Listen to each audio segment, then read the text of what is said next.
e seja bem-vindo à nossa videoaula referente ao capítulo 2, tema 1 e tema 2.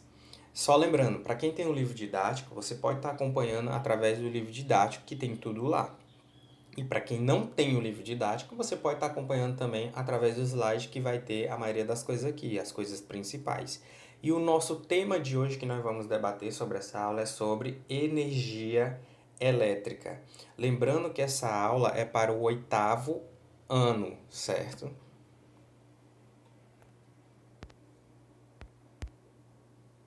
Nós vamos começar essa aula falando do que? Eletrização dos corpos.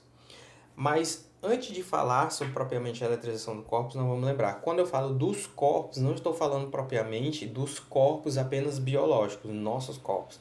Eu estou falando de corpos, quando eu referi na química e na ciência, basicamente, nós vamos estar falando em relação a objetos, em relação a tudo aquilo que ocupa um lugar no espaço. Então, nós vamos estar falando de corpos. Quem é meu aluno do 8º ano já vai identificar esse momento da figura 1 e esse momento da figura 2. Já vai estar lembrando que o quê? Que a gente realizou esse experimento dentro de sala de aula, numa das últimas aulas que tivemos. Então, o que nós fizemos?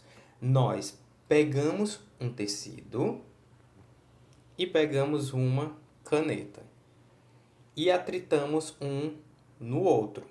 Quando eu falo em atritar, popularmente é esfregar.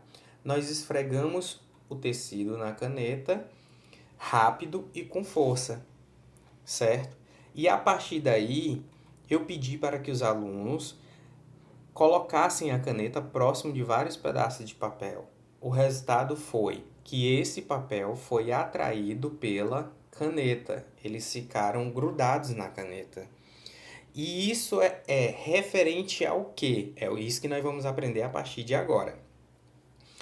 Nós vamos falar sobre isso aqui. Eletricidade estática. Mas antes de falar de eletricidade estática, nós vamos saber o que significa estático. Toda vez quando você, por exemplo, a caneta está estática.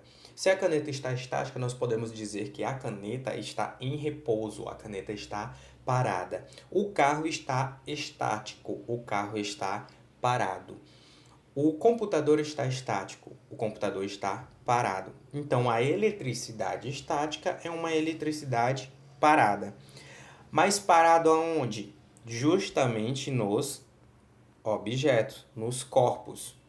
Então, toda vez que nós tivermos essa eletricidade parada nos corpos, nos objetos, nós vamos chamar de eletricidade estática, que significa o quê? O excesso de cargas em repouso nos objetos. Então, você imagina aí que esses símbolos que eu estou fazendo são as cargas, certo?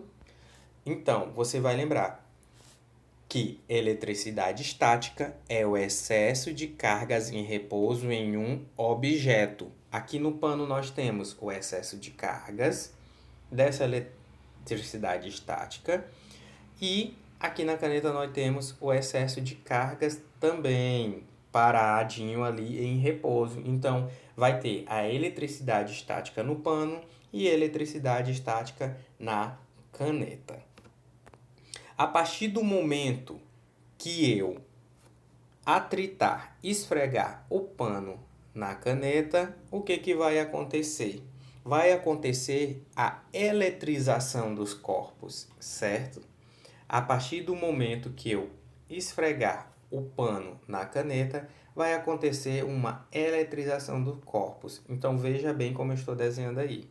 Se aqui eu tenho essas partículas positivas e aqui eu tenho negativas, a partir do momento que eu esfregar o pano na caneta, o pano vai transferir cargas para a caneta e a caneta vai transferir cargas para o pano, acontecendo o que? O fenômeno chamado de eletrização dos corpos. Então, como eu botei aí, o fenômeno associado a ela é chamado de eletrização dos corpos. Então, resumindo novamente, Nós temos no pano uma eletricidade estática, que são o quê? As cargas paradinhas, certo? E nós temos na caneta também a sua eletricidade estática, que são o excesso de cargas paradas. Isso são eletricidades estáticas de ambos, do pano e da caneta. A partir do momento que eu vou esfregar o pano na caneta, vai acontecer o quê?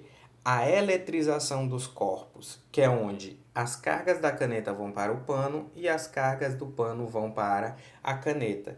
Então, os dois vão estar eletrizados. Aí aqui eu coloquei, exemplo, o atrito entre o papel e a caneta. Agora nós vamos compreender que todo material é constituído de átomos. Uma palavrinha que você já deve ter escutado em vários locais. Átomo aqui, átomo ali. Então a gente vai aprender o que significam esses átomos. Os átomos são partículas minúsculas que não podem ser vistos nem por microscópio de luz e são constituídos por partículas ainda menores, que são eles. Mas antes de passar, nós vamos entender aqui esse enunciado. Átomos são partículas extremamente minúsculas. Lembrem para você que são meus alunos do 8º ano, que ano passado nós estudamos na 7ª série microscópios de luz e microscópios eletrônicos.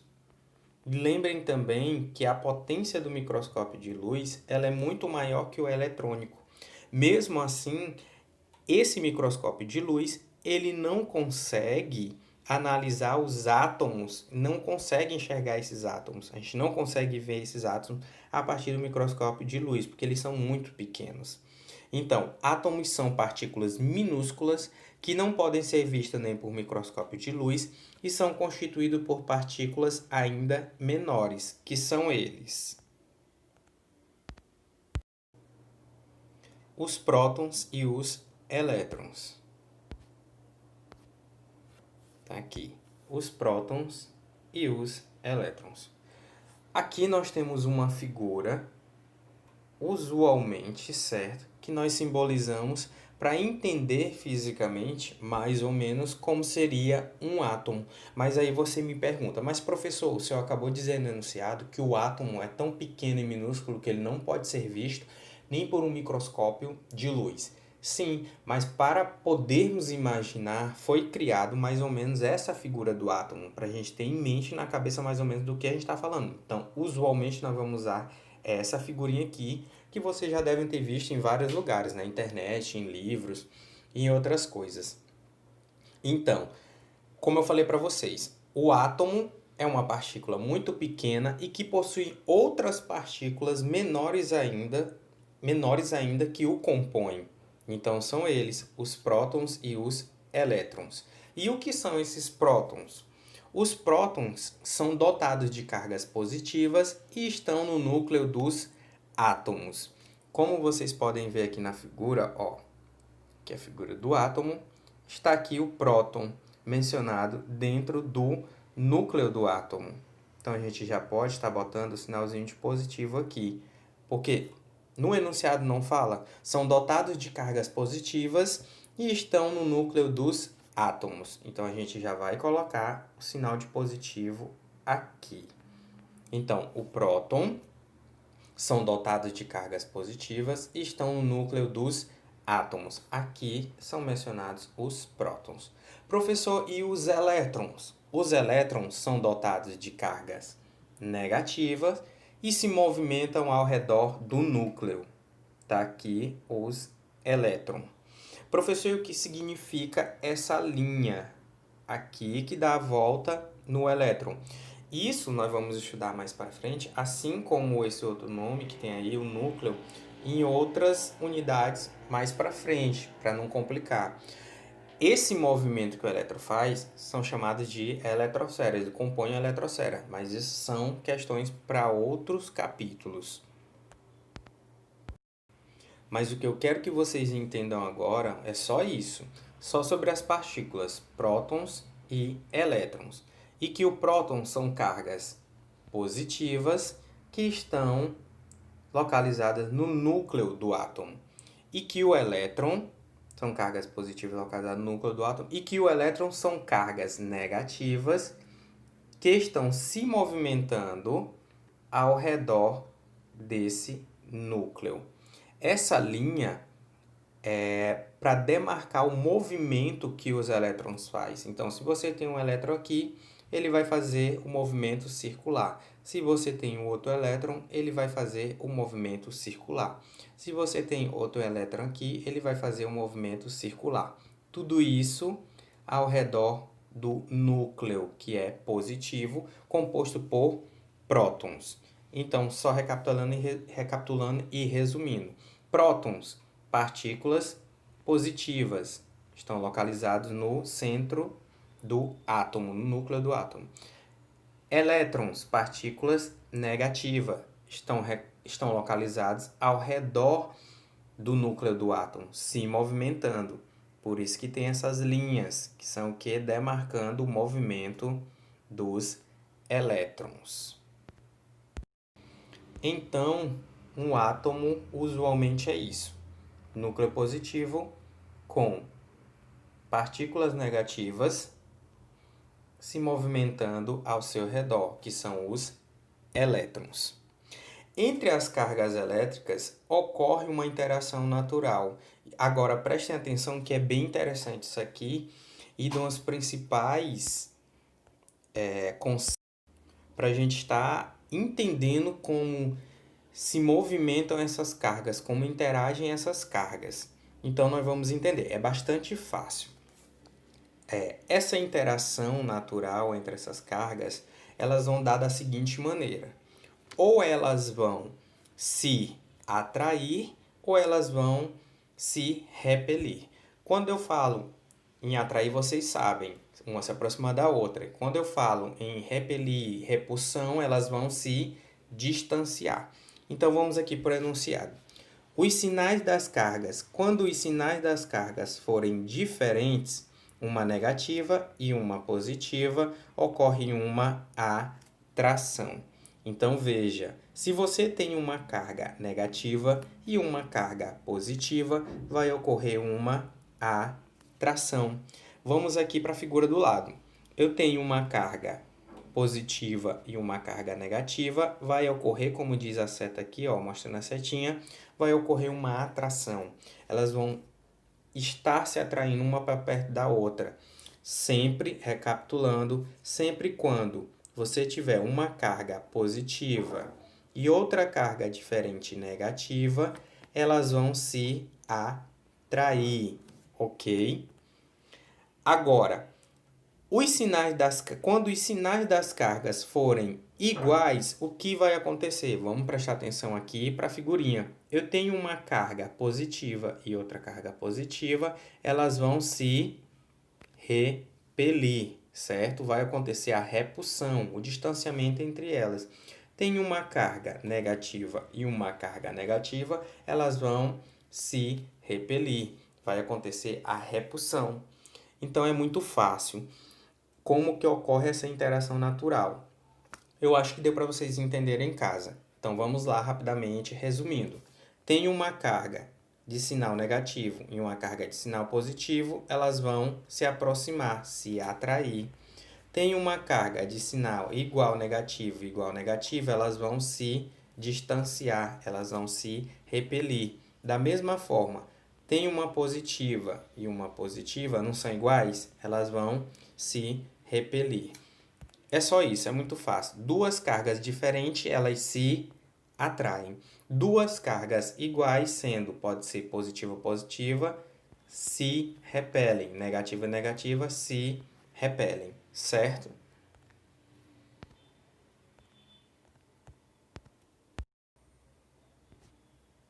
Agora nós vamos estar falando sobre circuito elétrico.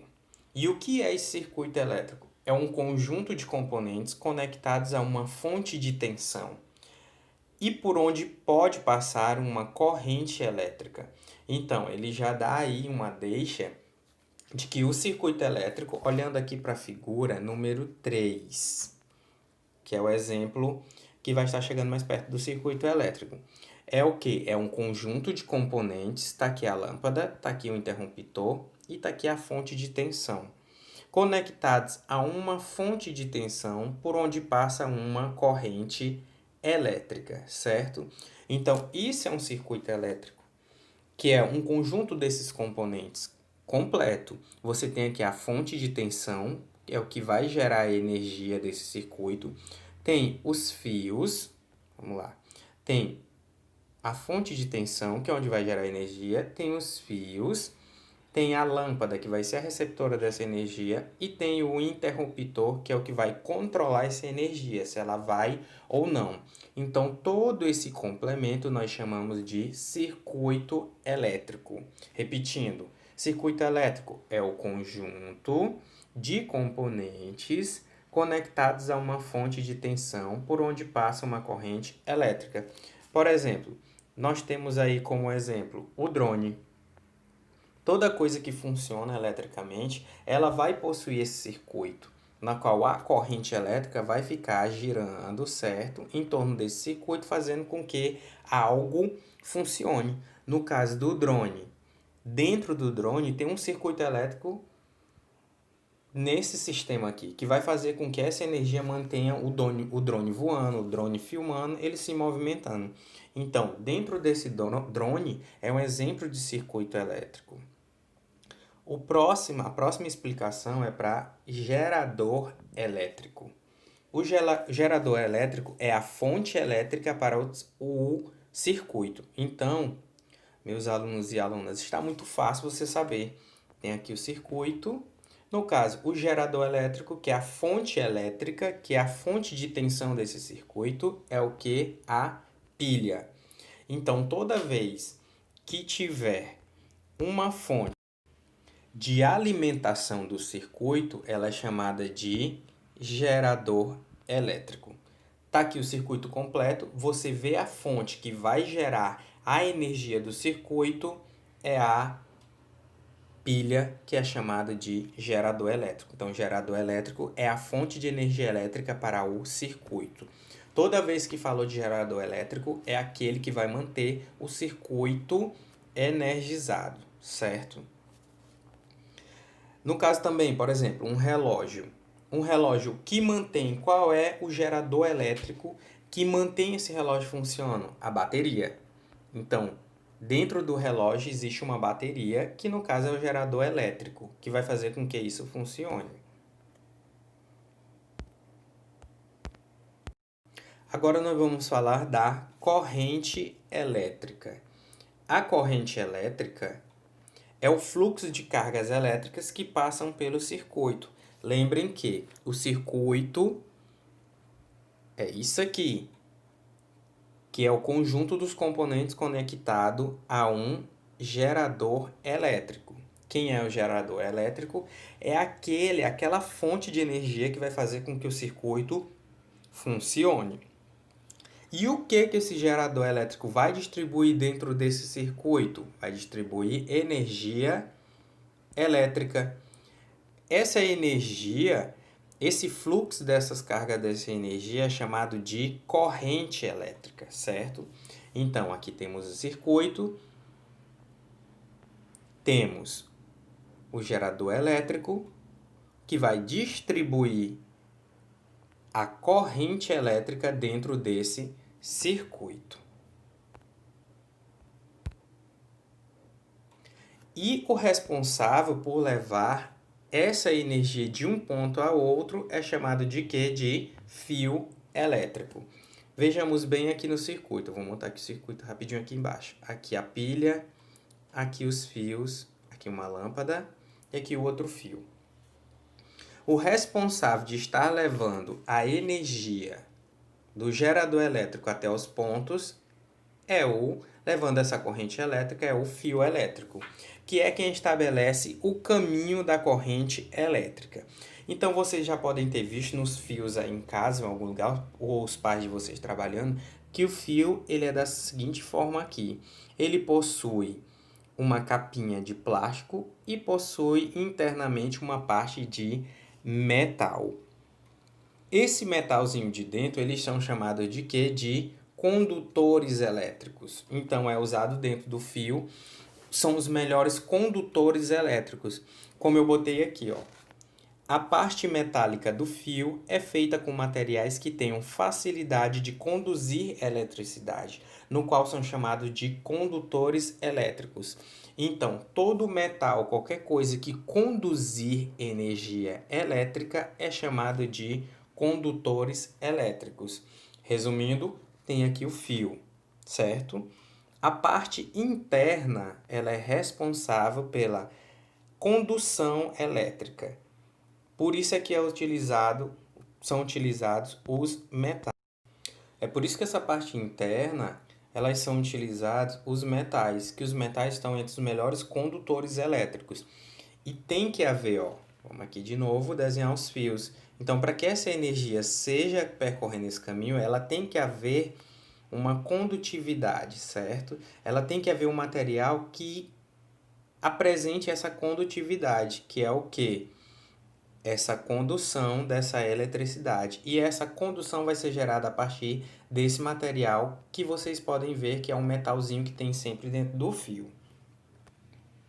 Já a parte de fora, ela é chamada, ó, tá aqui, ó, material condutor, que são essa parte metálica, e a parte de fora. Já a parte de fora, ela é feita por um material que não conduza essa energia elétrica, não conduza a eletricidade, justamente para que o fio possa ser utilizado de maneira que não traga riscos. E esse material de fora é chamado de quê? Material isolante. Ok, ó, tem vários aqui exemplos. Ó. Material de dentro tem que ser um condutor elétrico. Para quê? Para que essa corrente elétrica percorra dentro dos fios.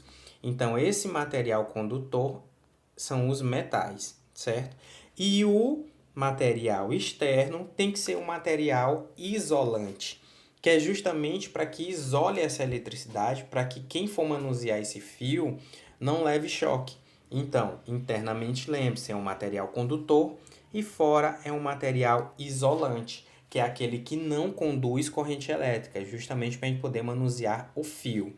Então, já a parte, lendo aqui o enunciado, já a parte externa do fio é revestida de materiais que têm grande dificuldade de conduzir corrente elétrica, que são chamados de isolantes elétricos. Então, é bem fácil, não tem erro.